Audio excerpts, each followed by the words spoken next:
The story you are about to hear is true. Only the names have been changed to protect the innocent. Fatima Cigarettes, best of all long cigarettes, brings you Dragnet.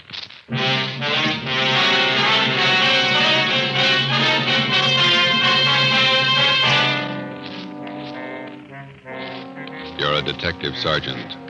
You're assigned the Juvenile Bureau. The high schools in your city have been flooded with obscene literature. You stamp out one source, and a dozen more spring up. Your job, stop them. If you want a long cigarette, smoke the best of all long cigarettes. Smoke king-size Fatima. Fatima is the long cigarette which contains the finest Turkish and domestic tobaccos superbly blended to make Fatima extra mild.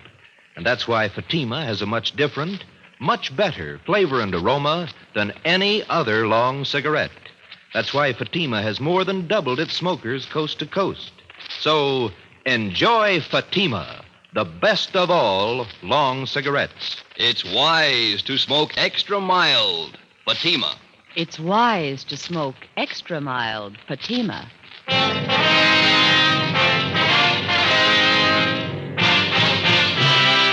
Dragnet, the documented drama of an actual crime. For the next 30 minutes, in cooperation with the Los Angeles Police Department, you will travel step by step on the side of the law through an actual case from official police files. From beginning to end, from crime to punishment, Dragnet is the story of your police force in action. It was Monday, October 21st. It was cool in Los Angeles. We were working the day watch out of Juvenile Bureau. My partner's Ben Romero. The boss is Inspector Lester, commander of the Juvenile Bureau. My name's Friday. It was 10 a.m. when we got to the auditorium of Canfield High School. Stage door. Guess we go right out onto the stage. Yeah, we better wait till we're called, though, huh? You're the men from the police department? Yes, sir. This is Sergeant Romero. My name's Friday. How do you do? How do you do? I'm Paul Fisher, the principal here. Come right out onto the stage and we'll get the meeting started. Yeah, all right. Yes, sir. Just have a chair there. Thank you.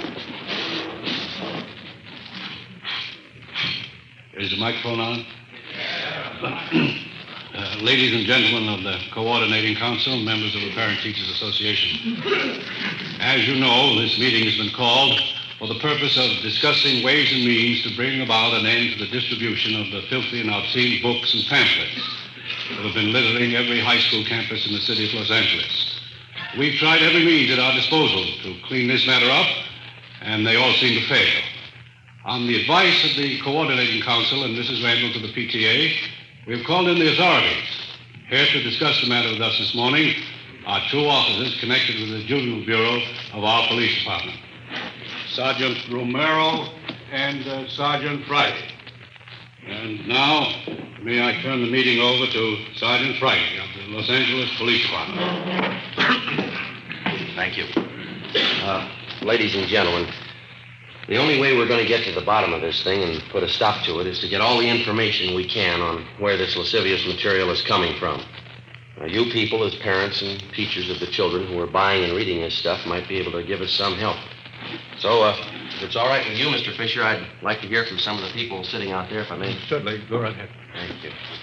Well, if any of you people have anything to say or any information, any questions, why, we'd be glad to listen to you and do our best to answer your questions.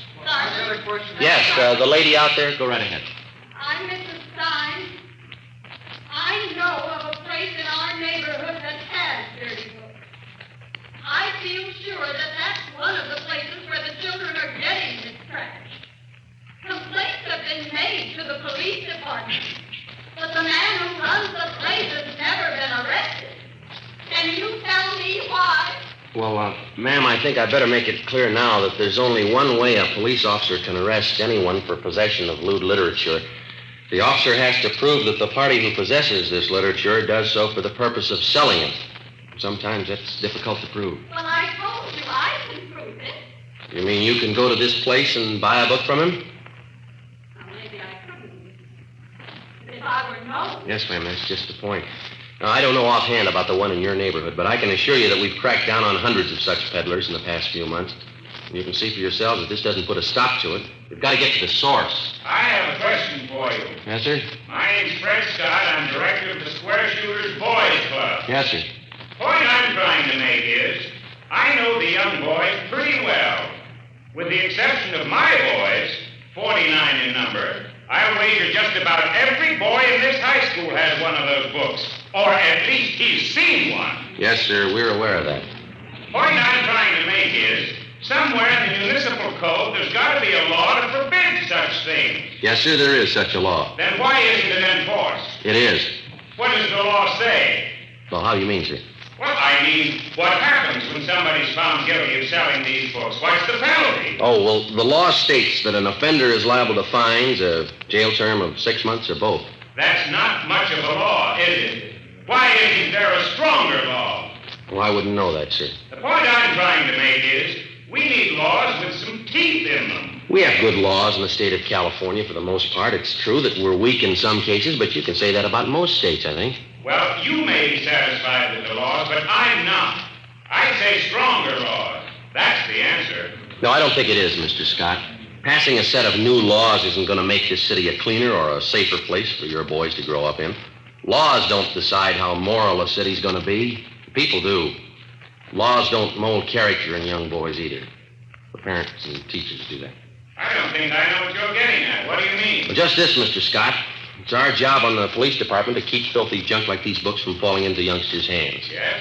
Now, on the other side of the fence, the youngster has to be taught to recognize this obscene material for what it is, filth and garbage. And the youngsters have to be taught that in the home, in the school, and the church.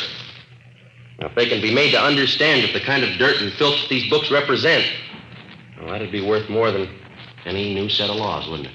But what about these men who put out the books? The men who sell them? How do you reach them? Through the youngsters. They seem to know the way. The next morning at 8 a.m., after meeting with Inspector Lester of Juvenile Bureau, Ben and I went on stakeout at Canfield High School. From past experience, we knew there was little hope of a quick end to the case. It was going to be a long haul, tracing the source all the way up the line from the high school kids who bought the filthy books to the small fry pushers, the wholesalers, and finally, we hoped, to the top, the man who printed the books. We had no illusions on that score. Generally, with the arrest of his pushers and other small-timers who work for him, the top man gets the alarm and clears out before the police officer can apprehend him with evidence that will stand up in court. During the first 2 days at Canfield High, Ben and I found out nothing. The obscene literature was being bartered and exchanged between students, but the main source of supply was still a mystery. We had one slim lead to go on. Mr. Fisher, the high school principal, helped run it down. We've been watching that boy down in the yard since yesterday, Mr. Fisher. Seems to have quite a bit of spending money, expensive clothes, car of his own. I don't know that boy's family. They could be well-fed. We saw him with a stack of those dirty books in his notebook. He must have had a dozen of them. He was showing them around to his crowd. Travers, are you sure? Joe, take a look down there. Yeah. Yeah, Travers is showing him something. I can't see what it is. Come over to this side of the window. Yeah. Small books. He's giving them to one of the other fellows. They've got their wallets out. They're giving Travers money. Come on, Ben. You better come too, Mr. Fisher. This way out to the yard? No, to the left. That's it. Let's hurry, huh? This door, Sergeant. Right here. Travers. Travers. Hello, Mr. Fisher. I'd like to talk to you. Yeah? These men here are from the police department. They want to ask you some questions. Can we go inside? Sure. Come on. Oh, what's the matter, Mr. Fisher? I haven't done anything. Oh, you see. Come on. What is it? What's it all about? Sergeant? It'll be a lot easier if we have the truth now, son. Did you just sell those boys out there some dirty books? No, I mean, it's only a gag. They're funny books. Have you got any more of them on you? Yes, sir. Can we see them, please? I didn't steal them. Only books. Funny books. Here. Thanks. Almost a dozen. Mm-hmm. You think these are funny books, do you, Travis? Well, some of them. I guess not. It's only a gag, Sergeant. Where'd you get them? I didn't steal them. I bought them off a guy. Who? Why, I can't tell you. Do you have any more of these books? No, sir. Will you show us your locker? I can't remember the combination. It's a new locker. Could you open the locker for us, Mr. Fisher? Yes, but I'll have to get the maintenance man. All right, I'll show you. Come on. Down here, sir. This one. 412. I've only got a couple. All right, we'll see. Come on, open it.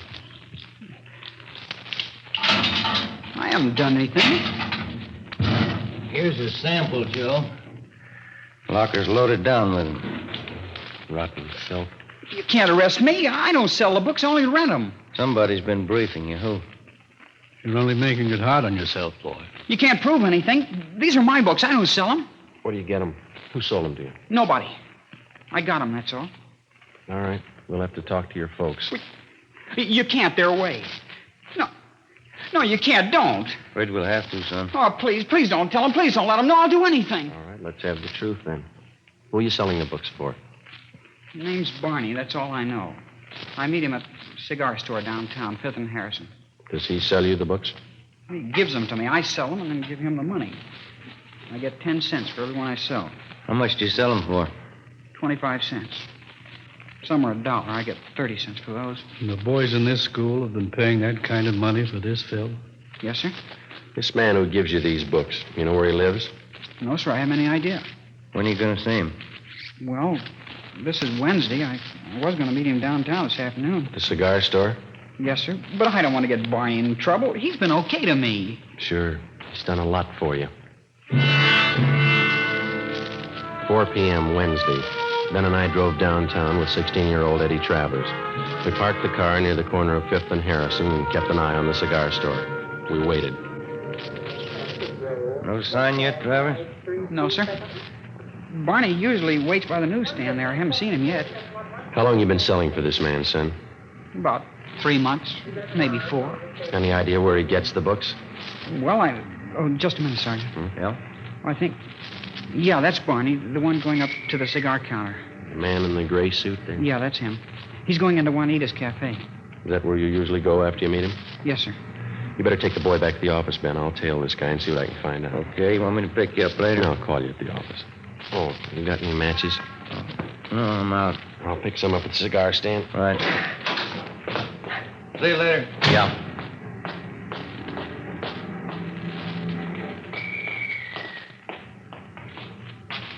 Box of matches? Oh, yeah? And pack of spearmint, too. All right, sir.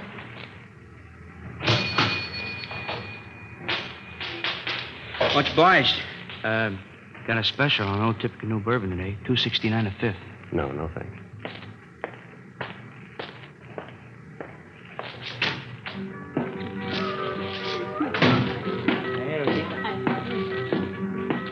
Hey, Rosie.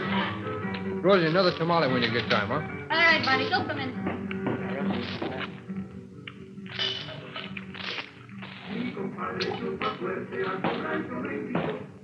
Yes, sir. Let me have chicken tacos, side order of fried beans, and a cup of coffee, huh? Chicken tacos on one, side of beans. Another tamale. Anything else, Barney? Yeah, some more coffee, huh, Rosie? Tamale on one. Hey. Slide the ketchup down here, will you? Yeah, here you go. Thanks. They got good tacos in there. Lots of meat of them. It's fresh stuff. Yeah. There's the sugar. Oh, thank you. Hey, Rosie. Here. Here, Rosie. Yeah. I got some new ones in just today. Whole stack of them. What are you talking about? You know, the picture books. Good ones. You can make some money on the side. They'd sell good around here. Listen, Barney, I told you once, no. Oh, come on, here. Look them over. These are good ones. I said no, that lousy junk. The next time you bring that stuff in here, I tell the boss, understand? Now eat and get out. Well, that's a real funny day. Looks great, but boy, what a cold potato. Yeah? Come on, eat and get out and take that junk with you. Cold potato. I don't like the chow in anyway. Well, coffee's certainly cold. Yeah. Yep. You'd probably get a big boot out of these. Take a look. That's pretty good. Yeah, it's good quality stuff. Yeah. Give me that little book there. Let me show you one. Wait a minute. Wouldn't I kill you? Yeah. How about selling me one of them? Okay. 4 bits for the small ones, $1 for the big one. Wait a minute. Let's see, I got 14 of them here. Tell you what I'll do. I'll make you a deal. You can have the whole works for $10. Okay. You got any more? Well, you going in business for yourself? No, I got a newsstand out in Riverside. Books, I guess, ought to go fast. I think I can probably handle another $25 worth. Ah. I got the rest of them back at the hotel. Some of them are in color. Yeah? You want to meet me there tonight? Around 7? Where's the hotel? Well, you go straight up 6th Street from here. It's just 1 block on your left. Call the Denver House. I'm in room 337. You going up there now? Well, I was supposed to meet some guy, but... Yeah, we can go now. How about a check, Rosie, huh? Yes. Hey, you'll probably be wanting more of these. I can put you on my mailing list. Okay. The prices are right. I don't want to pay retail. Nah, we can work out a deal. Come on, let's go. Okay. Hey, that Rosie, huh? She's really put together. Yeah? Too bad. A real cold potato, though. Some are like that. Yeah. No sense of humor.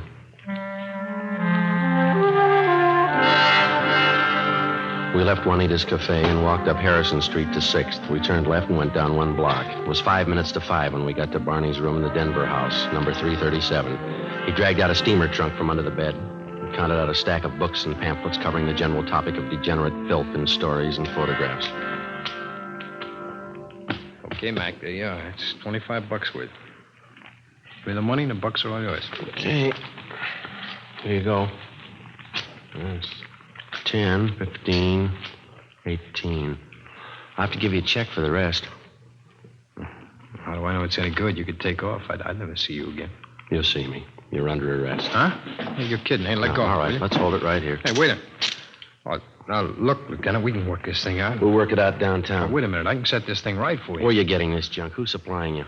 Oh, look, why not use your head? You never get the top, man. Not in 10 years you won't. We got lots of time. Come on.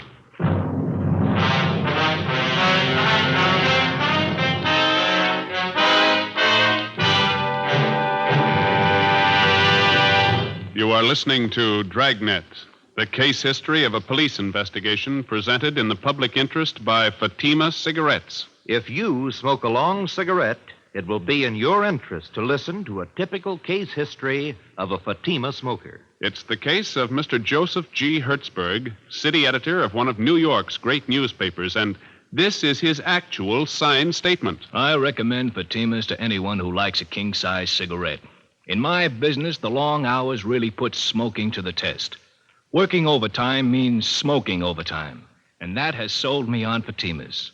No matter how often I light up, Fatima gives me an extra mild smoke. And Fatima flavor, it's much better every time.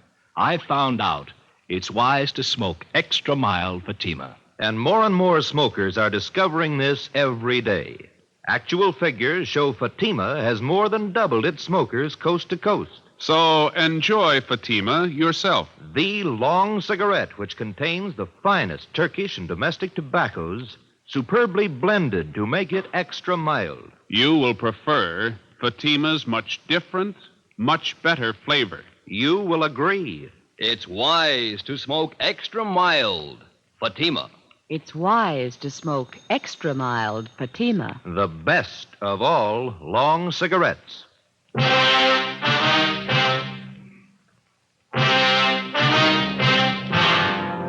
filthy literature racket feeds on the curiosity of youngsters and the stupidity and ignorance of adults. It's an all-season business, and in its own quiet way, it has reached a market which the other heavy rackets never hoped to reach.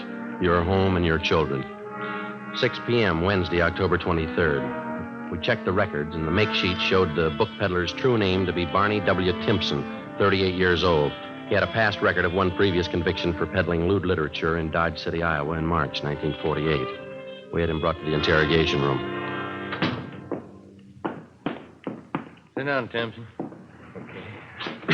Let's make it easy, Barney. Where are you getting the books? I told you, Sergeant, they deliver them to me. Who'd, Different guys. I don't remember them all. They send different guys every time. How often do they make the deliveries to you? Once a month. When? Around the first, usually. Sometimes maybe the second and the third. They bring the books to your hotel? Yeah, they leave a pack up in the lobby addressed to me. They ever use the mails? They never do. They're not that dumb. So you've never seen the men that you do business with, huh? Not so I'd know them, no. You have no idea where they're operating from? I don't know. You expect us to swallow that? I'm telling you, I don't know. Oh, don't push us that kind of a story, Barney. I'm giving it to you straight. Now, what else do you want? Who's the supply man? Hey, look, we found this notebook in your hotel room, Barney. There's a list of names in it. This your customer book? Friends. Okay, the customers. That gives us enough to land on you. I know that. I've told you everything. You still don't know who you're working for? Oh. Look, there's a phone number in this notebook. No name to go with it. Yeah? Now, look at it. This one right here. I don't know. Must be another customer. Yeah. Does it belong to the boss? I don't know the boss. He don't know me. Then who do you buy the books from? Who says I buy him? You must owe somebody a lot of money. Don't worry. I don't owe him nothing. He don't owe me nothing. He does now. What? You're going to jail for him. Barney Timpson was booked into Central Jail for violation of the Penal Code, Section 311.3. We contacted the telephone company, and they traced the extra phone number in Timpson's notebook to a private residence on Wonderview Drive in Laurel Canyon.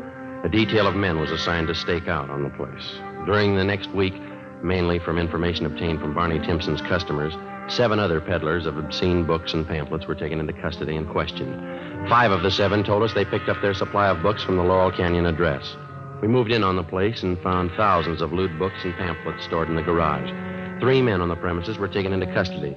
They identified themselves as John Alexander, George Kelleher, and Raymond Kester. We brought them downtown and interrogated them for 2 hours. They refused to admit anything. They were booked in, but by noon their lawyers arrived and they were released on writs of habeas corpus. 2 p.m. Ben and I met with Inspector Lester of Juvenile Bureau.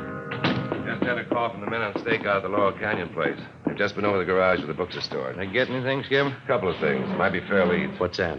3 stacks of books they found were wrapped in proof letterheads from the Havenbrook Hotel. Yeah? We checked with the hotel.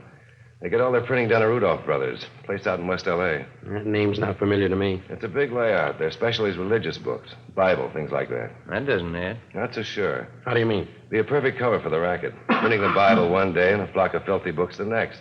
Could be the setup. What kind of a name does this Rudolph's place have around town? They been here long? 50 years. Good reputation. Well, we could give it a look. Where's the place? On West 3rd, just below Athens Street. All right. Check the place over, but don't make them suspicious. If there's anything wrong, no use tipping until we're ready to move. Right, Skipper. They got to reach the presses turning out this junk and choke off the supply where it starts. Do that and we got it beat. Right. Just a minute. Juvenile Bureau, let's do. Yes, Adam. Down where? Okay, they'll be right out. Gross and Pacelli, they spotted one of the delivery cars. Where? Downtown. They followed it out to West L.A. Yeah? Rudolph's printing shop. 4 p.m. Ben and I, together with 2 other men from Juvenile Bureau, drove out Beverly Boulevard to Athens Street and then down 1 block to the corner of West 3rd, where we picked up Gross and Pacelli on stakeout. The Rudolph Brothers Printing Company covered almost half a square block on the corner of West 3rd and Athens. The front of the plant had display windows featuring expensive leather-bound Bibles and other religious literature. While the other men remained on stakeout, Ben and I crossed the street and entered the plant. We introduced ourselves to the clerk in charge as potential wholesale customers, and we asked to be shown around the shop. It was more than obliging. I'd be happy to show you our plant, gentlemen. The most modern religious publication company in the West. That's our claim. Oh, would you step this way, please? Thank you.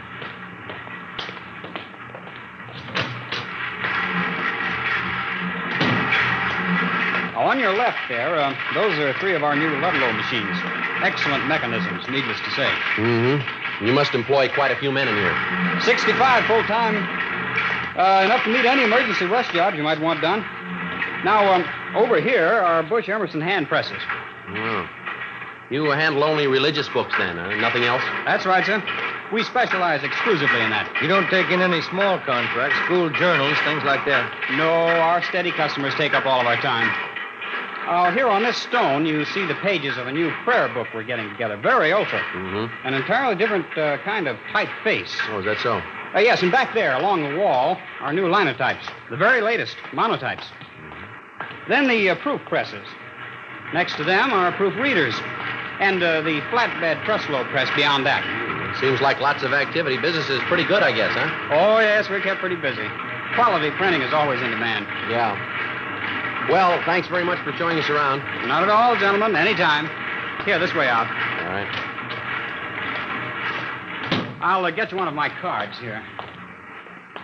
There you are. Oh, thank you. And when you're ready to do business, why, just give me a call. I'd be glad to take care of you. All right, sir, thanks. We'll do that. Good afternoon, gentlemen. Goodbye. All right. What do you think? You got me, nothing out of place. Yeah, whatever system they're using, they got it down pat. Bibles, prayer books, church announcement, that's all I saw. Hey, Ben, look. Hmm? That man getting out of that car going into Rudolph's there? Alexander, the guy we picked up this morning out in Laurel Canyon. Yeah. What's the answer? I don't know, but it's got to be somewhere in that print shop. We went back to the car and waited. The stakeout on Rudolph's printing plant continued. 6 p.m.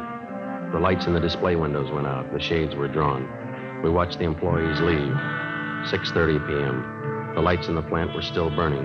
Gross went down to the corner and picked up some hot dogs and coffee for our dinner. We ate in the car. 7:30 p.m. A black Cadillac convertible pulled up across the street. 2 men got out and let themselves in through the front door. We waited. Between 7:30 and 8 p.m., we counted 21 men entering the plant. That printing press. It's starting up. Okay, let's move. Hey, Gross, you and Pacelli want to go through the back, and Ben and I will take the front. Right, let's go, Mike. Come on. It's a neat setup. I had it all figured. Yeah, you didn't spot any side entrances, did you? No. Here we are. Can you try the door? Yeah, it's no good. All right.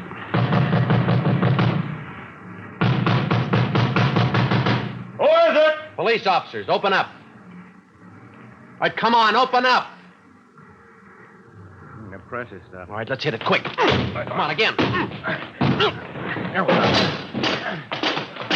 There they are, Joe. They're trying to smash the plates. Come on. Pacelli! Pacelli, save those plates! Watch it, Ben. All right, come on. All right, you. All right, hold it. Hold against the wall. Hey, Gross, get those plates off the press, will you? All right, hold it, you two. Now, Joe, look out! All right. Get the plates, Joe! I round up those men and keep the doors covered. Get away from those tables. Come on over by the wall. That's about most of them, Joe. Those 2 men going out the door. Come on, head them off, will you? Come on, you. Come on, back inside. All Get right. out. Wait, get your hands off her. Hold it up, mister. Come on, over there with the rest. You'll pay for this. I'll sue you down your last nickel. Yeah, come on, simmer down. Hey, Joe, we got Rudolph going out the back. Right. Call the office, will you? We're going to need transportation. Okay. Take those 2 with you, huh? Right, come on. Well, we got enough evidence against them. Yeah, we're going to need it. 2 full pages of the junk right here. Yeah. Look. Right next to it. Yeah. Page from the Bible.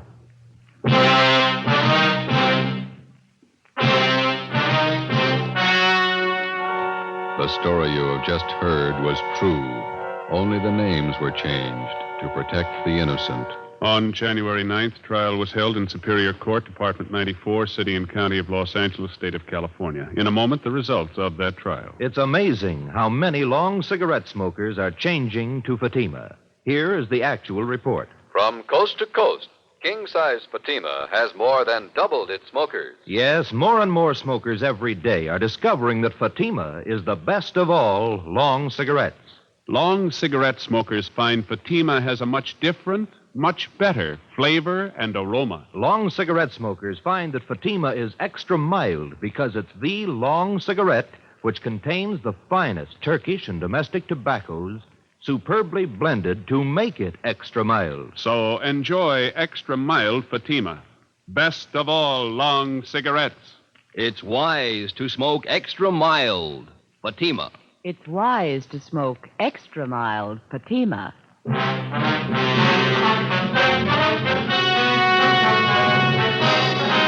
Frank Rudolph and 16 of his accomplices were tried and convicted of possessing lewd and lascivious literature for the purpose of sale. They received sentences as prescribed by law and are now serving their terms in the county jail. Remember this Saturday, because that means Dimension X on NBC.